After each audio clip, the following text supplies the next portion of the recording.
সুপ্রিয় bank job পরীক্ষার্থী বন্ধুরা, বিশেষ করে যাদের 5ই জুলাই 2024 ব্যাংকে রিটেন পরীক্ষা হবে, অফিসার ক্যাশ 21 সালের যে অফিসার ক্যাশ অনেক বড় একটি সার্কুলার, যারা পরীক্ষা দিতে যাচ্ছেন তাদের জন্য আমরা শেষ মুহূর্তে একটি ফোকাস রাইটিং, অনেক গুরুত্বপূর্ণ একটি ফোকাস রাইটিং আমার কাছে মনে হয়েছে বর্তমান সময়ের। সেই ফোকাস রাইটিংটি নিয়ে আলোচনা করব। আজকের আমাদের ফোকাস রাইটিং এর আলোচ্য বিষয় হলো অফশোর ব্যাংকিং। খুব গুরুত্বপূর্ণ একটি ফোকাস রাইটিং। অফশোর ব্যাংকিং, এটা কিন্তু আমরা যেটা জানি যে অনেকের জন্যই খুব কঠিন একটা টপিক। অনেক ছাত্রছাত্রী আছে যে অফশোর ব্যাংকিং সম্পর্কে কোনো ধারণাই নেই, একদমই বিন্দু মাত্র ধারণা নেই। এরকম যদি কোনো ফোকাস রাইটিং আসে তখন কিন্তু আমরা কিছুই লিখতে পারবো না। তো এই ভিডিও দেখার পরে আশা করি যে আপনার এই অফশোর ব্যাংকিং সম্পর্কে একদম ক্লিয়ার একটা ধারণা তৈরি হবে। এবং আমাদের পিডিএফ ফাইলও আছে, আমরা পিডিএফ ফাইলও দিব। দেখেন অফশোর ব্যাংকিংটা আসলে কি। তো এটা যদি আমি ফোকাস রেটিং লিখতে চাই, আমাকে কোন কোন বিষয়গুলো আসলে কভার করতে হবে। যে কোনো বিষয় কভার করার আগে আমাকে বুঝতে হবে যে এই অফশোর ব্যাংকিংটা কি, এটা কাদের জন্য, এটা কিভাবে বেনিফিট হবে, এটা কোন পার্সপেক্টিভে তৈরি করা হচ্ছে ইত্যাদি। এই বর্তমান সময়ে অফশোর ব্যাংকিংটা এতটা গুরুত্বপূর্ণ হয়ে উঠলো কেন, বা এটা কেন এতটা ইম্পর্টেন্স বিয়ার করছে। এর কারণটা হলো যে এই যে লিকুইডিটি ক্রাইসিস, ফরেন রিজার্ভের যে সংকট, সেই সংকটের এই এই সময়টাতে অফশোর ব্যাংকিং খুবই গুরুত্বপূর্ণ হয়ে উঠেছে। কারণ এই ব্যাংকের যে ট্রানজাকশন গুলো হয় সেগুলো হয় সবই ডলারে, এবং ওইখানে যদি আমাদের ডলারের সংখ্যাটা বেশি থাকে, আমাদের এই ক্রাইসিসটা অনেকখানি ট্যাকেল দেওয়া সম্ভব হবে। অর্থাৎ ব্যাংকের যে লিকুইডিটি ক্রাইসিস গুলো রয়েছে, এবং আরেকটা বিষয় হলো যে এখানে রিজার্ভের যে সংকটগুলো রয়েছে, এই বিষয়গুলো অনেকখানি স্ট্রেস মুক্ত করা যাবে যদি আমরা অফশোর ব্যাংকিং এ বেশি পরিমাণে ডলার থাকে। অফশোর ব্যাংকিংটা আসলে কি? একটা দেশের জুরিসডিকশনের বাইরে, আওতার বাইরে একটা ফিনান্সিয়াল সার্ভিস সিস্টেম। অর্থাৎ যেখানে ওই দেশের পার্টিকুলার দেশের নাগরিকরা সাধারণত এই ব্যাংকে অ্যাকাউন্ট ওপেন করতে পারে না।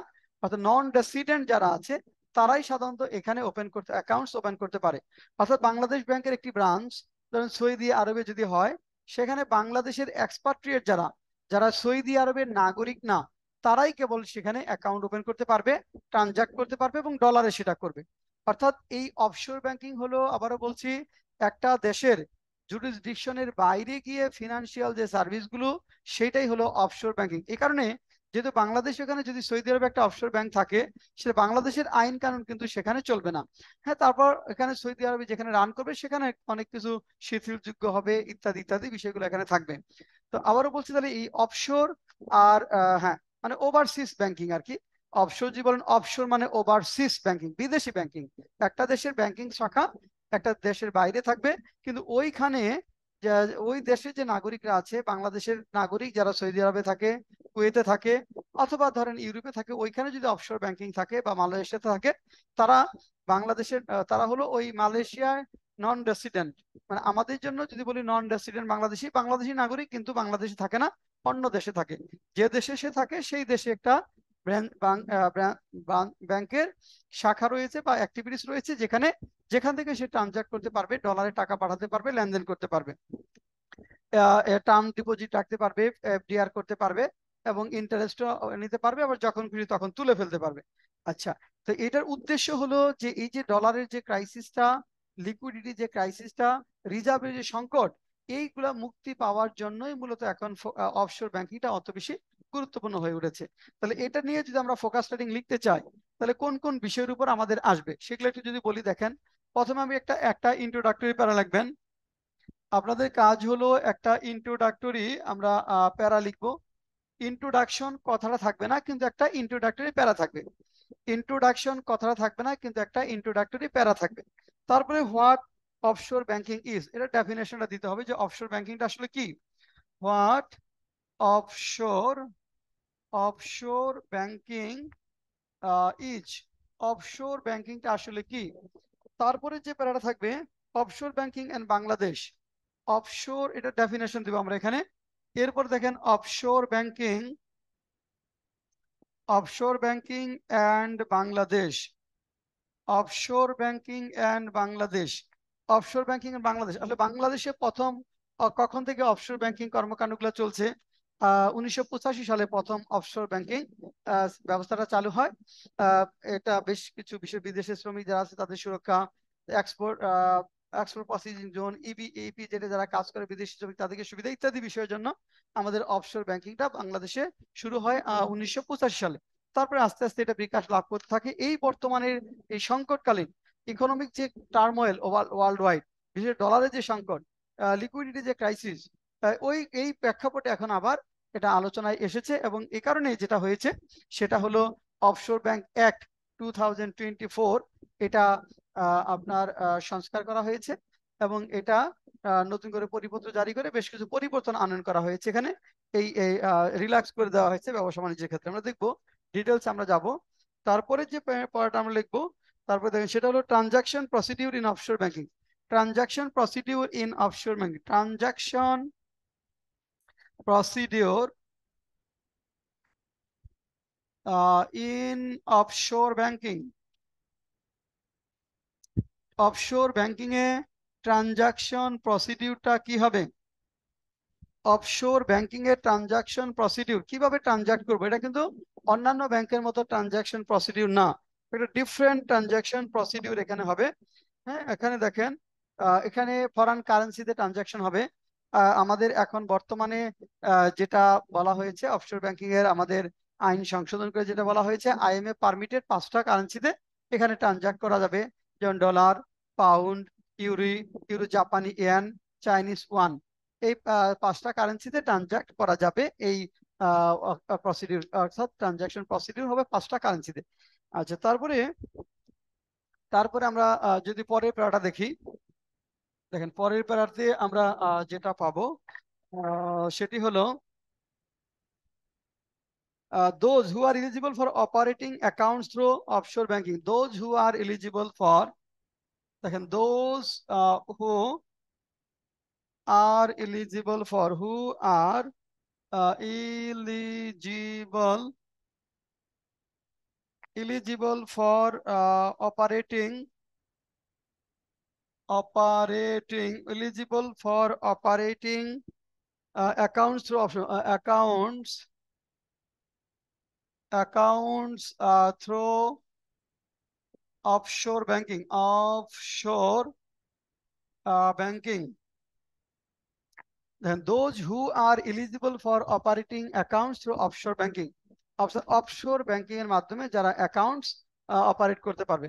অফশোর ব্যাংকিং এর মাধ্যমে যারা অ্যাকাউন্টস অপারেট করতে পারবে এরা কারা, অর্থাৎ এখানে সবাই পারবে না, কারা অপারেট করতে পারবে তাদেরটা আমরা এখানে দেখবো যে কে কে অফশোর ব্যাংকিং এর মাধ্যমে অ্যাকাউন্টস ওপেন করতে পারবে। অর্থাৎ এখানে যারা নন রেসিডেন্ট বাংলাদেশি দেশের বাইরে, তারা এখানে অ্যাকাউন্ট ওপেন করতে পারবে, অথবা বাংলাদেশে যারা পরিচালনা করবে তার অ্যাকাউন্টটা, তার স্বজন যে কোনো ব্যাংকে গিয়ে অ্যাকাউন্ট ওপেন করতে পারবে, যাদের অফশোর ব্যাংকিংটা আছে তাদের এখানে গিয়ে। আচ্ছা, সেটা দেখছি আমরা। এরপরে যেখানে যেটা আছে risk associated with offshore banking, আরেকটা পয়েন্ট যদি আমরা বলি যে risk associated with offshore banking, offshore banking এর সাথে যে যে ঝুঁকি বিষয়গুলো জড়িত রয়েছে, অফশোর ব্যাংকিং এর সাথে কিছু কিছু ঝুঁকির বিষয়গুলো জড়িত রয়েছে। কি ঝুঁকির বিষয়? যেখানে বলা হয় যে এটা মানি লন্ডারিং এর জন্য একটা ভালো সোর্স, এটার মাধ্যমে সহজেই মানি লন্ডারিং করা যায় এক দেশ থেকে আরেক দেশে। আচ্ছা, এরপরে হলো আমাদের একটা কনক্লুসিভ প্যারা। তারপরে আমরা যেটা পাবো দেখেন কনক্লুসিভ প্যারা, কনক্লুসিভ কনক্লুসিভ প্যারা। এবার আমরা পুরা এসেটা, এই অফশোর ব্যাংকিং এর পুরা এসেটা আমরা একটু পড়বো, যেটা আমাদের পিডিএফ অলরেডি রয়েছে। আমাদের ছাত্রছাত্রী যারা আমাদের কাছে আগে রিটেন কোর্স করেছেন তারা এটা হোয়াটসঅ্যাপে নক দিলে পিডিএফ সংগ্রহ করতে পারবেন। আর এই বইটা যাদের কাছে আছে আমাদের, অর্থাৎ bank job focus writing latest national and international issues, এটা দাম মাত্র 80 টাকা। এই বইটা যারা সংগ্রহ করেছেন তারা আমাকে হোয়াটসঅ্যাপে নক দিলে ফ্রি আমরা এই আপনাকে সাথে সাথে এটার পিডিএফ পাঠিয়ে দেবো। অর্থাৎ অফশোর ব্যাংকিং এর পিডিএফ আপনি পাবেন যারা আমাদের bank job focus writing latest national and international issue বইটা সংগ্রহ করেছেন। বইটার দাম মাত্র 80 টাকা। অর্থাৎ এই বইটা যাদের কাছে আছে, এটা আমাকে একটু বইটা দেখাতে হবে হোয়াটসঅ্যাপে। আপনার টেবিলে অন্যান্য বইয়ের সাথে বইটি রয়েছে, একটা ছবি দেখাবেন, আমরা আপনাদেরকে এই নতুন যে পিডিএফ গুলো আছে লেটেস্ট আরো যেটা, সেটা দিয়ে দেবো এই অফশোর ব্যাংকিং এর পিডিএফ সহ। তাহলে চলুন আমরা একটু দেখি এখানে যা যা আমরা লিখেছি অফশোর ব্যাংকিং এর ক্ষেত্রে।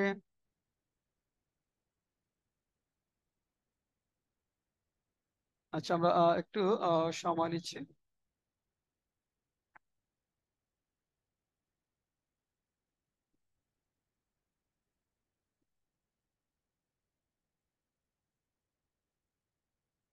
আচ্ছা, এটা আপনাদের শেয়ার করতে পারছি না, আমি একটু পড়ে দিচ্ছি কারণ এটা আমার ফাইলটা ওপেন করা নেই। আমি একটু পড়ে দেই আমরা যা লিখেছি সেটা।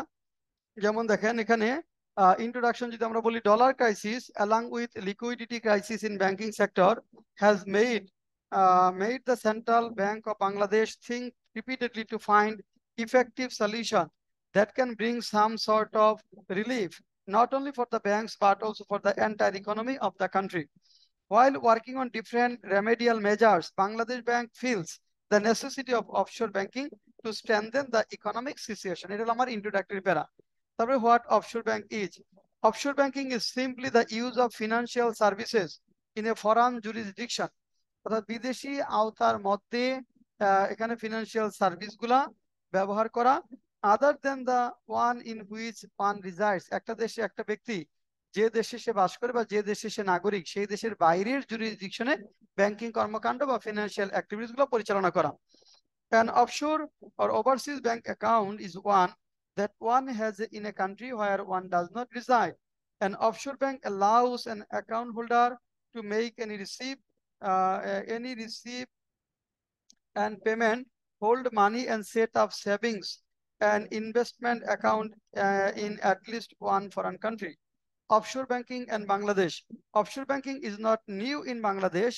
It started its journey in 1985 as the central bank created financing opportunities for factories at the export processing zones EPZ by providing banking service to importers, exporters, and financial institutions. Since then, it has become popular among business enterprises as well as banks in Bangladesh due to its capacity to attract global settlements and foreign currency financing facilities. To utilize this banking system effectively, the draft of Offshore Banking Act 2024 has been approved in principle by the cabinet. নীতিগতভাবে এটা cabinet approve করেছে March 2024-এ, অর্থাৎ offshore banking act 2024 নীতিগতভাবে সংশোধন করা হয়েছে। এটা draft নীতিগতভাবে অনুমোদন করা হয়েছে। In this new act, many existing rules have been reformed and relaxed. অনেক রুল আছে যেগুলা সংস্কার করা হয়েছে বা সহজ করা শিথিল করা হয়েছে। And it is expected that this would play a positive role to overcome the crisis of currency. If the flow of dollar rises, the fall of reserve in the currency can be controlled. It will be very helpful to attract investment. তারপরে প্যারা transaction procedures in offshore banking.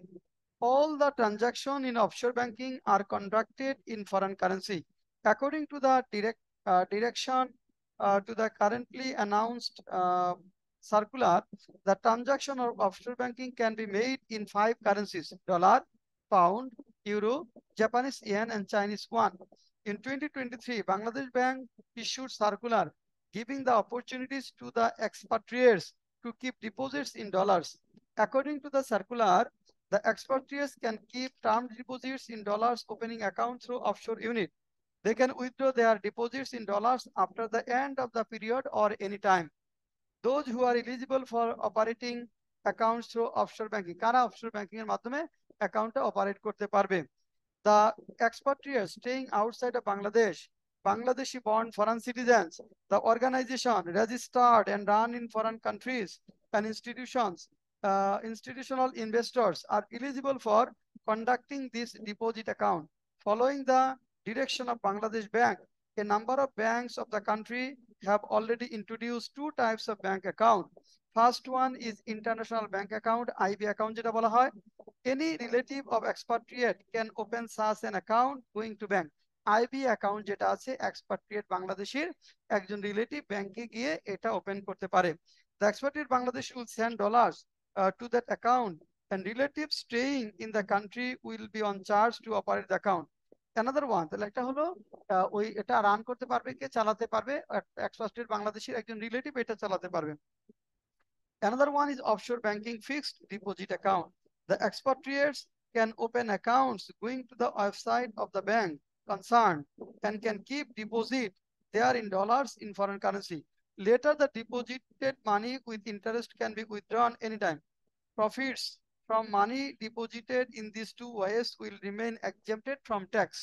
No charge will have to be paid to operate accounts. অর্থাৎ এটা এখানে দেখে দুইটা কথা বলা হয়েছে যে profit from money deposited two ways, এই যে দুইটা ওয়েতে মানি রাখা যাবে, এখানকার যে প্রফিট সেটা ট্যাক্সের বাইরে হবে, ট্যাক্স দিতে হবে না।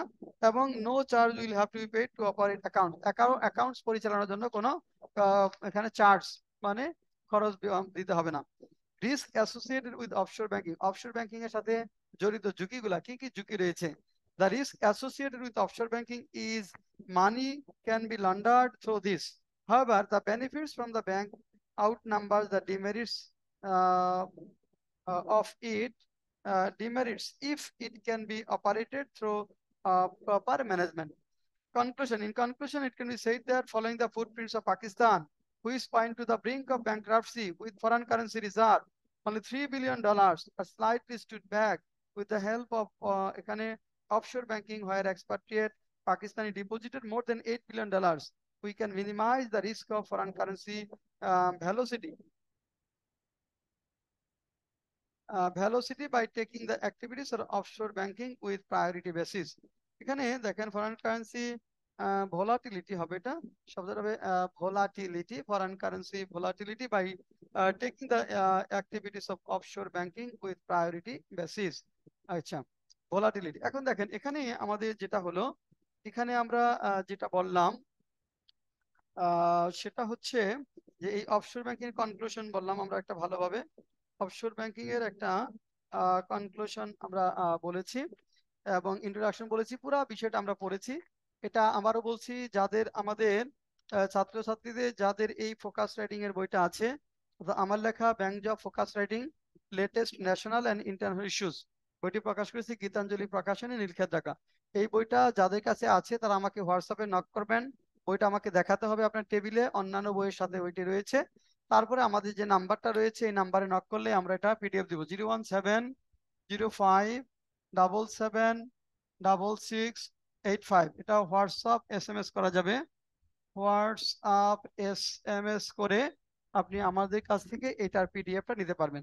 তো আজকে পর্যন্ত সবাইকে অনেক অনেক ধন্যবাদ, এবং বিশেষ করে 5ই জুলাই যাদের ব্যাংকে রিটার্ন রয়েছে তাদের জন্য শুভকামনা করে এখানেই শেষ করছি। আল্লাহ হাফেজ।